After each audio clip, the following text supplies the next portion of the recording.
The night is cold. The wind howls through the trees and darkness swallows the land. There are no lights, no heaters, no warm beds. Just a cave, a fire, and people huddled together trying to survive the longest night of the year. It might sound miserable, but here's the surprising truth. Our ancient ancestors, the so-called boring cavemen, actually found ways to turn these harsh, frozen nights into something that felt almost like summer.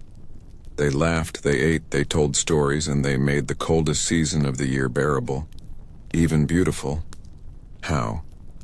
With nothing but fire, stone tools, animal skins, and the power of imagination, cavemen transformed winter nights into moments of warmth, connection, and even joy. Tonight we're stepping back tens of thousands of years into a world where survival depended on creativity, and where the glow of a fire wasn't just heat, it was hope. This is the story of how cavemen made winter nights feel like summer.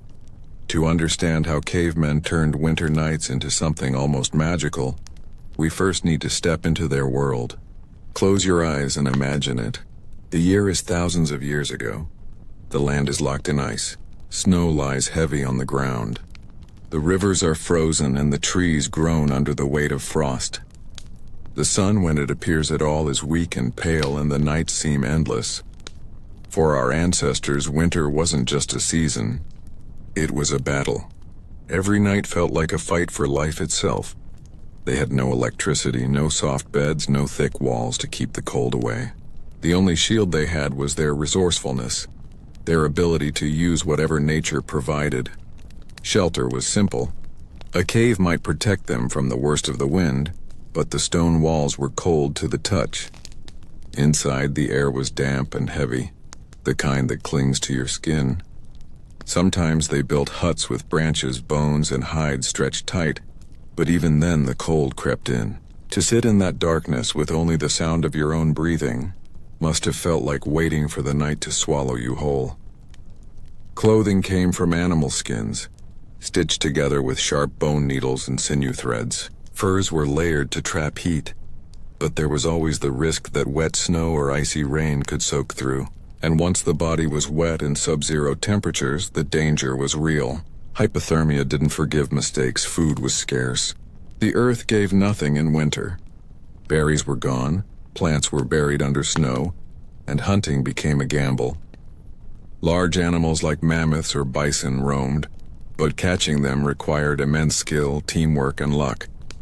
More often, hunters returned with nothing, and the tribe had to ration carefully. A handful of dried meat, a sip of fat melted over the fire. Every bite mattered. The nights themselves were the hardest. Darkness stretched for hours, sometimes more than half the day. Imagine being a child in that time, hearing wolves howl in the distance, seeing your breath fog up in front of you, and wondering if the fire would last until morning. Fear was constant. The cold was an enemy pressing in from every side, and yet, here is where the human spirit shows its strength. Cavemen didn't surrender to the season. They endured, yes, but more than that, they adapted. They learned to turn caves into homes, fires into suns, and each other into sources of warmth. Winter was merciless, but it was also the season that taught them how to be inventive, how to work together, and how to create comfort out of nothing. For cavemen, winter nights were a test of body and mind. But instead of letting the cold consume them, they discovered a way to fight back, not with weapons, but with creativity. They began to change their environment, shaping it to meet their needs. And that simple shift, the refusal to simply endure, the decision to transform, was the first spark that would lead them toward making even the darkest, coldest nights feel like summer. If winter was the enemy, then fire was humanity's first and greatest weapon. For cavemen, fire was not just a tool, it was a miracle. Imagine the first time our ancestors discovered it. A spark from a lightning strike setting dry grass ablaze. At first they must have feared it. The roar of flames, the heat, the danger. But slowly, carefully, they learned to tame it. And once they did, life was never the same again. Fire gave warmth, and warmth meant survival. On freezing nights when the wind clawed at the entrance of the cave, fire wrapped the tribe in a blanket of heat. It was the difference between shivering in the dark and resting in comfort. Sitting near the flames, the cold stones of the cave suddenly felt less cruel. Skin thawed, breath steadied, and the fear of freezing faded away. But fire was more than just heat. It brought light into the darkness. Before fire, night was a terrifying void. Predators moved unseen. Every sound, every crack of a branch, every distant howl was a threat. But with fire, darkness retreated. The flickering glow kept wolves at bay and gave the tribe a sense of safety. It was as if they had captured a piece of the sun and carried it into the night. And then came food. Before fire, humans ate raw meat, tough roots, and whatever they could scavenge. But cooking changed everything. Fire softened food, released flavors, and made it easier to chew and digest. Warm meals filled bellies not only with nourishment, but with comfort. Imagine sitting by the flames, the smell of roasted meat filling the cave, the taste rich and warm in the mouth. In that moment, the night felt less like winter and more like a feast in summer. Fire also sparked something deeper, the beginning of ritual and community. Every night, the tribe gathered around it. Flames danced, shadows stretched across the walls, and people sat close together. They shared food, whispered stories, sang songs, and watched the embers crackle. Fire became the heart of the community, the center around which life revolved. It was no longer just about surviving winter. It was about living through it with warmth in both body and spirit. The symbolism of fire was powerful. To the cavemen, it was not just heat and light, it was life itself. They guarded it carefully, never letting it die out. Carrying burning sticks, they transported fire from one place to another, protecting it as if it were a living being. And in many ways it was. Fire gave them strength. Fire gave them courage. Fire gave them the feeling that even in the deepest night they carried the sun with them. Think about it. Without fire, winter nights would have been endless, filled with hunger, fear, and freezing cold. With fire, cavemen not only survived, they thrived. They created warmth where there was none. They turned silence into laughter. They transformed the night into a place of safety. And in doing so, they took the first step toward making winter feel like summer. To this day, the legacy of that discovery lives on. Every time we sit by a fireplace, light a candle, or gather around a campfire, we are repeating an ancient ritual.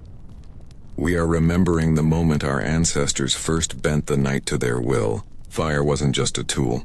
It was the gift that allowed humanity to dream, to imagine, and to begin building a world where even the coldest nights could feel warm. If fire was the heart of survival, then shelter was the skin that protected it. Winter nights were merciless, and no matter how strong the fire burned, cavemen still needed walls to shield them from the storm outside. Without shelter, fire would flicker out, food would spoil, and bodies would freeze. Shelter was survival, and it was also comfort. At first, nature gave them caves.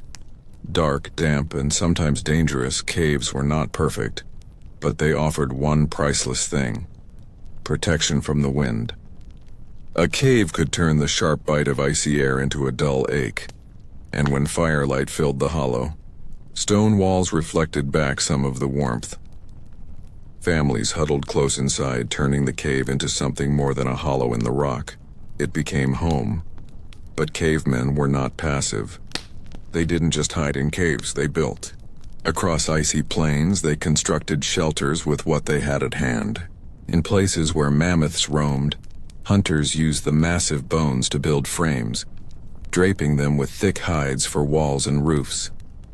In forests, they cut branches and stacked them into huts, sealing cracks with clay, moss, or animal fat to keep out drafts. Each design was a lesson in creativity, born from the simple question, how do we stay warm tonight? Inside these shelters, life changed. The fire no longer stood alone against the wind. It was supported by walls that trapped the heat. The air inside grew warmer, smoke curled upward through small vents, and the cold outside became something distant. Imagine stepping in after a long day of hunting in the snow, your hands stiff, your feet numb, and then sitting down in a circle where warmth wrapped around you like a blanket. That moment must have felt like paradise. Shelters were more than just physical protection. They gave people a sense of belonging. A cave, a hut, even a small windbreak of branches. It was a boundary between us and the wild. It was where children slept, where food was stored, where memories were made. And in those long, dark winters, that sense of belonging was as important as the fire itself. To feel at home, to feel safe, was its own kind of warmth. Over time, cavemen perfected their craft. They learned to line sleeping areas with furs, creating soft, insulated beds. They discovered that placing heated stones under animal skins released slow warmth through the night. They positioned shelters near water sources but far from danger. Every decision, every adjustment, made their winters more bearable. When we look at these shelters today, we might see crude huts or dark caves. But for them, these spaces were miracles. They were proof that humans could shape the world to meet their needs. They didn't wait for summer. They built summer into their winters. And every wall, every hide, every branch layered against the wind was a declaration. We will not freeze. We will not surrender. We will live. In those shelters, with fire crackling and families close, the harsh winter outside seemed to fade. For a few precious hours, the night belonged not to the cold, but to the people who had learned to master it. In that way, shelter turned from mere survival into comfort. It was the second step toward making winter nights feel like summer. If fire kept the body alive and shelter protected it, then food warmed it from the inside. In the harshest winters, food was more than survival. It was comfort. Each bite carried not just energy, but hope, joy, and even a taste of summer in the middle of the coldest nights. For cavemen, winter food was precious. The earth offered little when frozen under ice. Berries, fruits, and plants had vanished with the snow. What remained was what they had hunted and gathered in warmer months, and what they could still manage to catch. Dried meat hung from cave walls preserved with smoke. Fat, rich in energy, was stored in skins or bones. Nuts and roots were tucked away, hidden from animals and the cold. Every meal was planned, every portion measured, because waste could mean hunger tomorrow. And yet, when food touched fire, it became something more. Roasting meat over flames filled the cave with a smell that stirred the spirit. The warmth of fat dripping into embers, the crackle, the hiss. It was a reminder that life was still good even in winter. A simple meal, eaten together, could lift the tribe's mood and give them the strength to face another night. Imagine biting into freshly cooked meat after hours in the snow. The warmth spreading from your mouth through your body, chasing away the chill. That feeling was a kind of magic. Food was also community. Meals were rarely eaten alone. Families and tribes shared what they had, passing portions around the fire, sharing strengthened bonds. It told each person, you are not alone. You are part of us. In times of cold and fear, that sense of belonging was as nourishing as the food itself. Some foods even carried special meaning. Honey, when found, was a treasure. Sweetness in a world of bitterness. Roots and herbs, dug from beneath frozen soil, offered a taste of Earth's hidden gifts. And fat, thick, heavy, warming fat, was prized above all because it carried the energy needed to survive freezing nights. Cavemen learned to melt fat into broth, turning scraps into hearty stews that warmed not just the body, but the spirit. In this way, food became more than fuel. It became a ritual. The act of cooking, of sitting together, of savoring warmth from a pot or a roasted bone, was as important as the calories it provided. Food reminded them of summer hunts, of sunlit days, of green forests and running rivers. It carried memory and promise. Each meal whispered, summer will come again. So when we say cavemen made winter nights feel like summer, food was at the heart of it. A firelit feast, laughter over shared portions, the taste of warmth spreading through cold bodies. These were the moments that transformed endless winters into nights that felt alive, human, even joyful. In their simplest meals, cavemen found the richest comfort of all. When the hunts were over, when the fire was steady, and when food had been shared, there was still one thing left to fill the winter nights: stories. More than fire, more than shelter, more than food. It was storytelling that truly turned winter nights into something that felt alive, warm, and almost like summer. Picture the scene. A cave lit by flickering firelight. Shadows dance across rough stone walls. The wind outside howls, but inside people gather in a circle. Children lean against their mothers. Hunters rest their tired bodies. Elders lean forward with eyes bright. And then the voice begins. A story rises above the crackling flames. It might be a story of the hunt, a great mammoth brought down after days of tracking. It might be a tale of spirits, of the moon chasing the sun, of animals that spoke, or of ancestors who lived among the stars. Whatever the story, it wrapped the listeners in something stronger than fur: imagination. Storytelling was warmth of the mind. It carried people away from the cold, away from hunger, away from fear. It let them travel to other places without moving, to other times without leaving the present. For a little while, as words filled the air, the cave was not just stone, it was a theater, a temple, a world alive with dreams. And storytelling wasn't only spoken.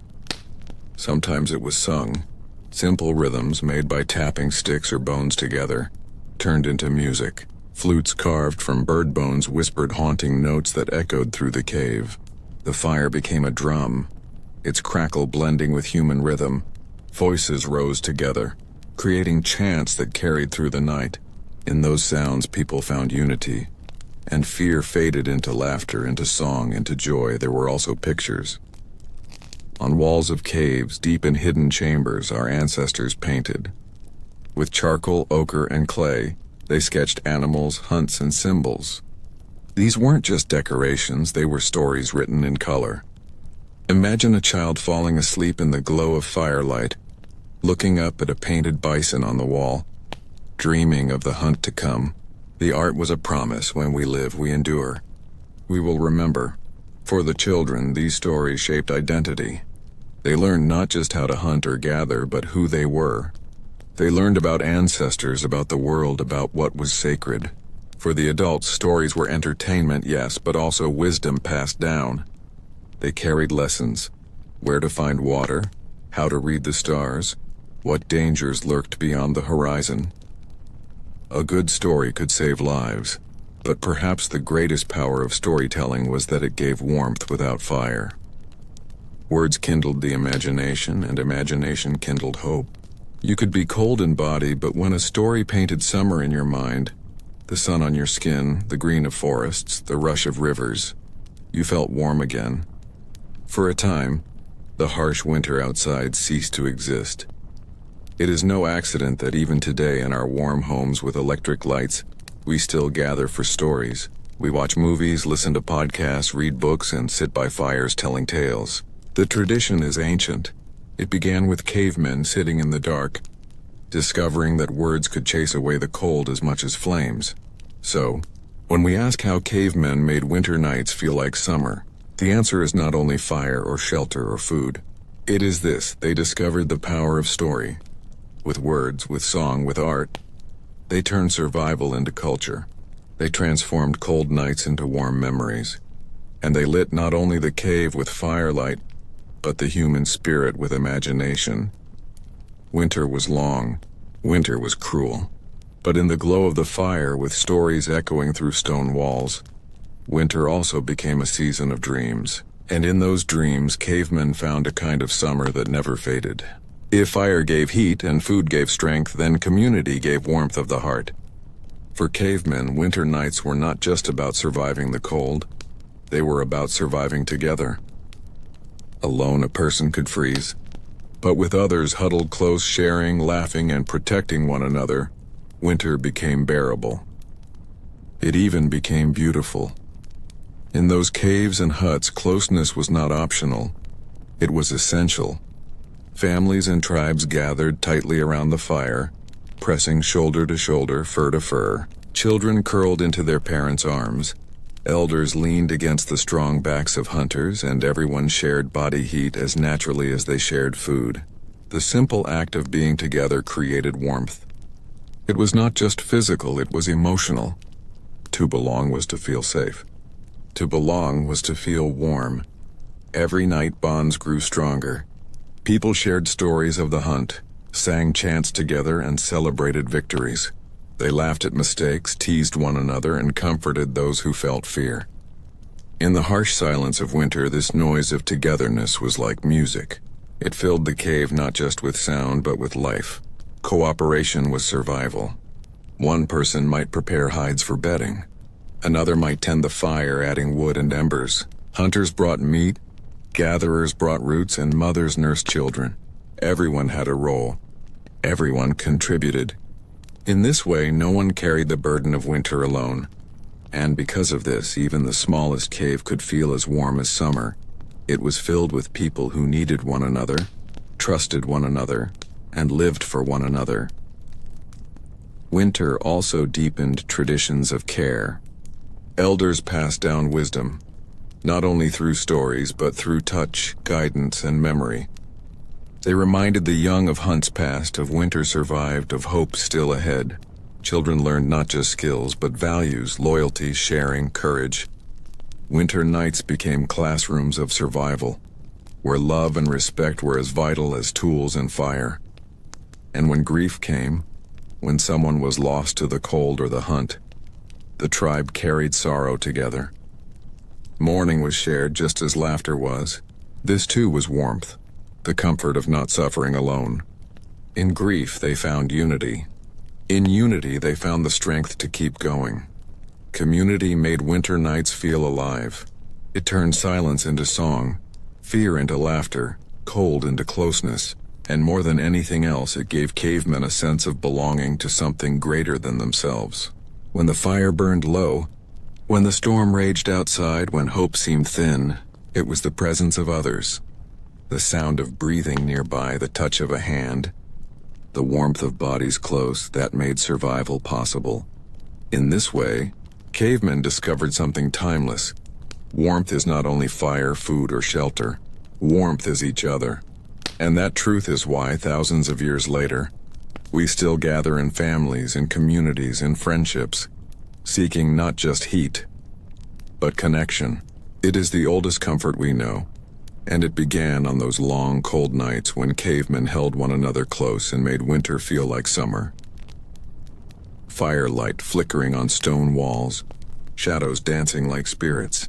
In these moments, cavemen were not only surviving the cold, they were connecting to something far greater. Winter nights, long and mysterious, became a stage for rituals and beliefs that gave life meaning and warmth beyond the fire itself. For early humans, the world was full of mystery. Why did the sun disappear for so long in winter? Why did storms rage? Why did animals vanish? Why did people die? They did not have science to explain these things, but they had imagination. And imagination gave birth to ritual. Around the fire, they sang chants, clapped rhythms, and beat sticks against stone to call upon unseen powers. To them, these were not games. They were ways of making sense of the unknown, of feeling less alone in a vast, cold world. Some rituals were for survival, offerings to spirits for a good hunt, for health, for protection from the cold. Others were for memory, honoring ancestors who had walked the same paths and faced the same winters before. By remembering the dead, they gave comfort to the living. In their minds, the tribe was never alone.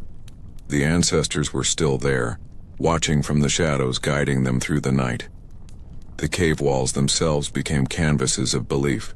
With ash and earth, they painted animals, hunts, and symbols that carried meaning deeper than words.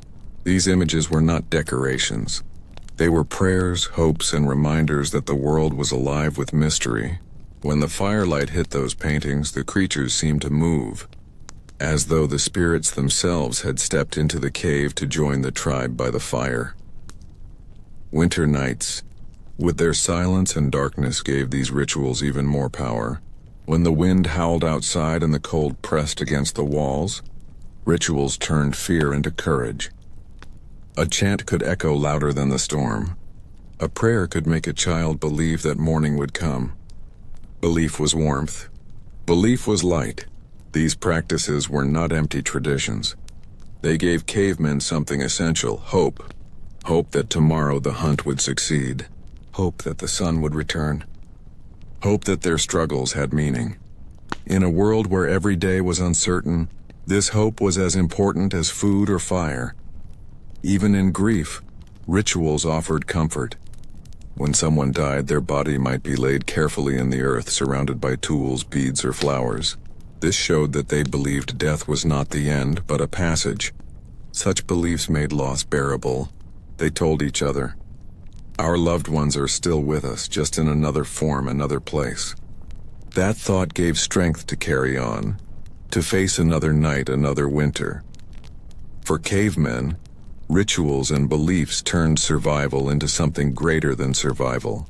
They gave meaning to hardship, transformed fear into faith, and filled the coldest nights with warmth that no fire could provide. This warmth was spiritual. It was the warmth of knowing you belonged not just to a tribe, but to a story, a world alive with mystery and power. And when we look back today, thousands of years later, we see ourselves in them. We still gather in rituals. We still light fires, whether candles, lamps, or hearths, against the darkness. We still tell stories of our ancestors. We still search for meaning and mystery. Cavemen may be gone, but their rituals echo in us. Their beliefs laid the first stones of culture, tradition, and spirituality. And all of it began on winter nights when the shadows were long and the firelight carried hope into the dark. Step outside the cave on a winter night thousands of years ago. The cold bites at your skin. The ground crunches underfoot and your breath hangs in the air like smoke. Above you, the sky stretches wide, filled with stars brighter than anything we see today. For cavemen, nature was not silent. It was alive, mysterious, and powerful. And it shaped how they experienced winter nights. The moon was more than light. It was a guide, a clock, and sometimes even a spirit. Cavemen watched its cycles carefully, learning when it would rise, when it would fade, and how it changed the world around them.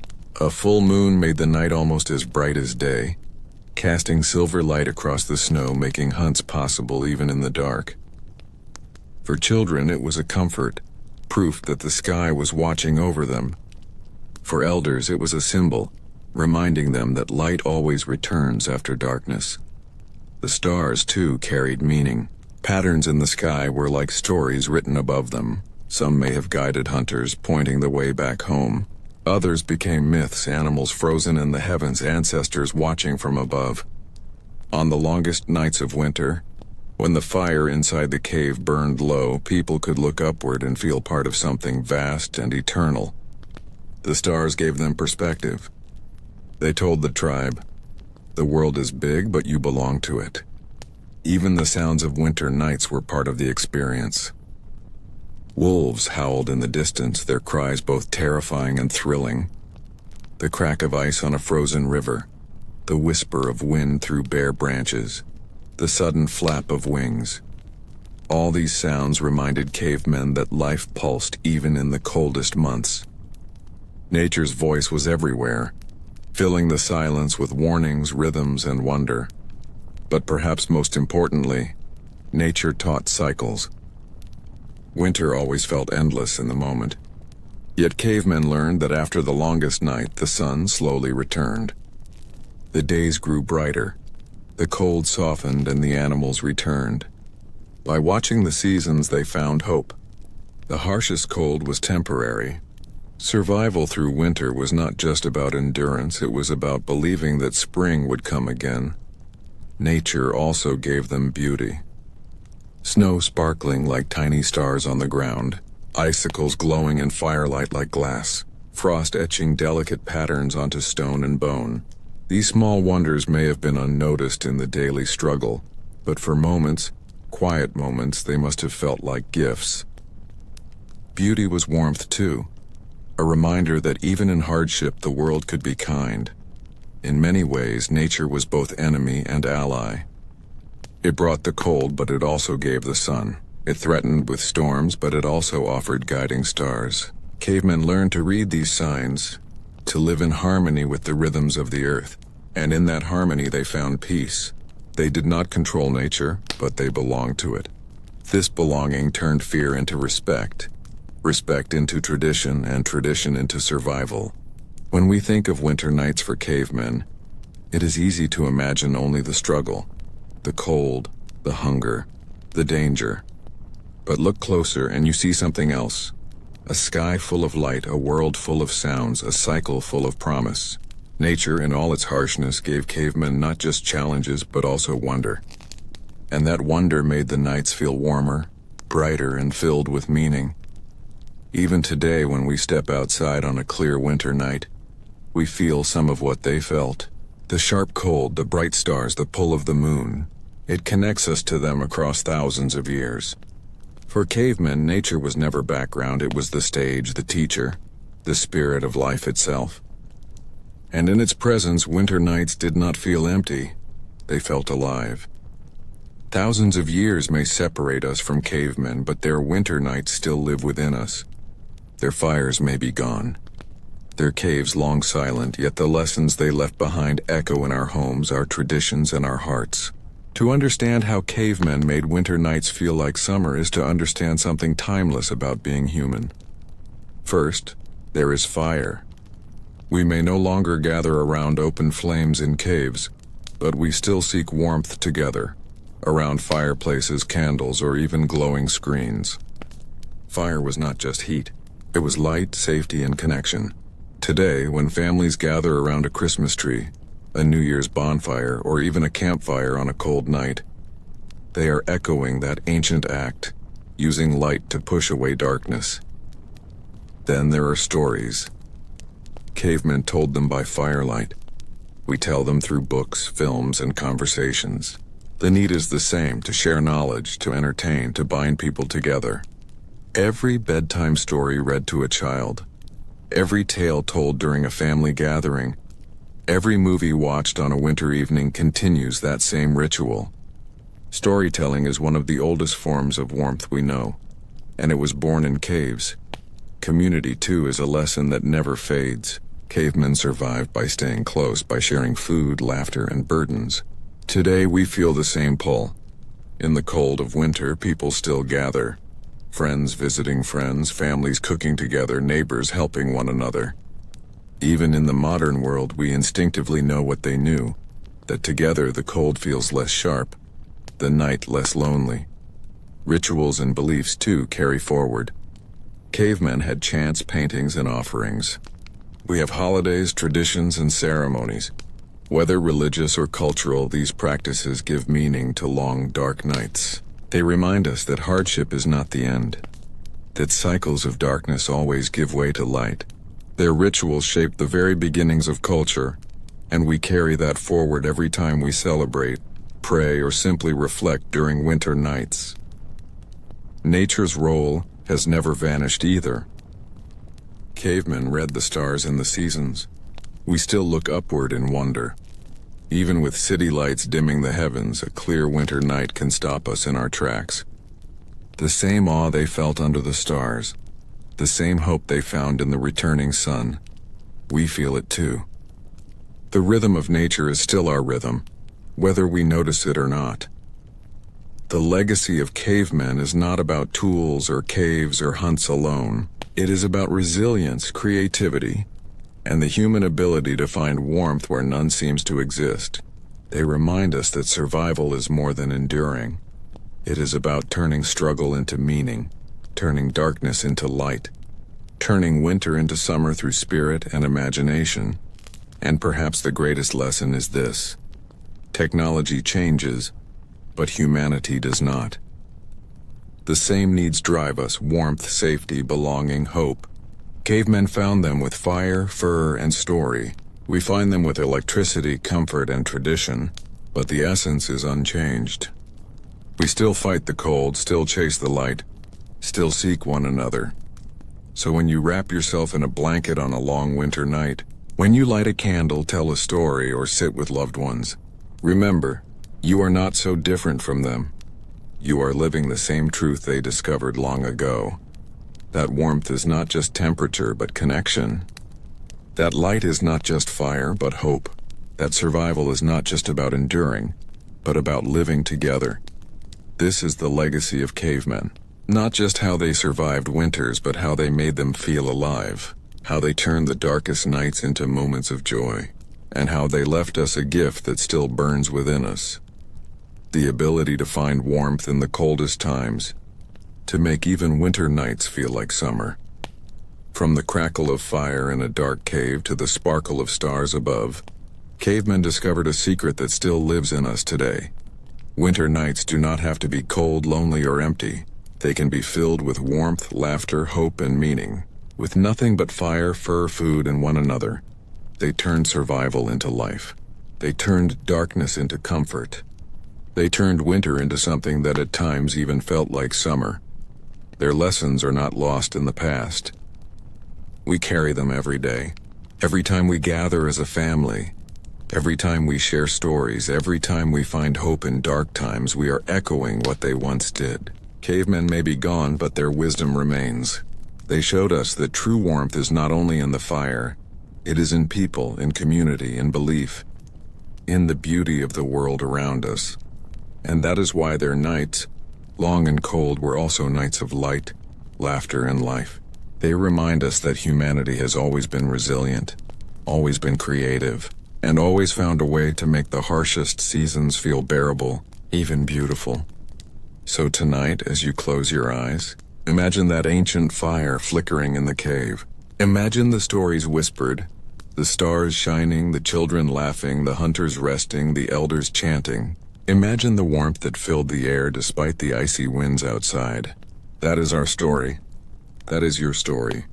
The story of how even in the coldest winters humans found a way to make the night feel like summer. Thank you for joining me on this journey back in time. If you enjoyed exploring the hidden world of our ancestors, don't forget to like, share, and subscribe for more history told in ways you've never heard before. Until next time, stay warm, stay curious, and remember, the past is never as far away as it seems.